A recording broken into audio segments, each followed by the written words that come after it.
Welcome back to our channel. Today, we have a delicious and easy recipe for chicken and wild rice casserole that will surely become a family favorite. Let's get started. First, preheat your oven to 375 degrees Fahrenheit.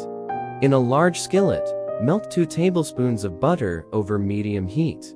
Then, add 1 diced onion and 2 minced garlic cloves.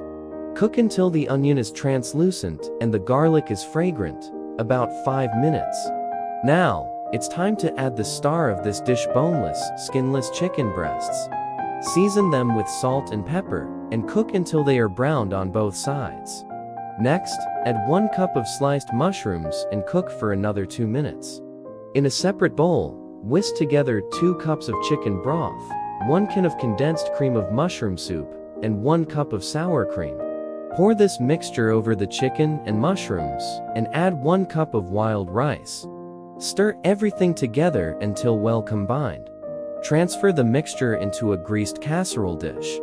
Cover it with aluminum foil and bake it in the preheated oven for 45 minutes. After 45 minutes, remove the foil and sprinkle 1 cup of shredded cheddar cheese over the top. Return the dish to the oven for another 10 minutes, or until the cheese is melted and bubbly. And there you have it, a delicious and easy chicken and wild rice casserole that everyone will love.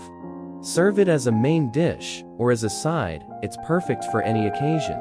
Thanks for watching our video. If you enjoyed this recipe, don't forget to subscribe to our channel for more delicious ideas.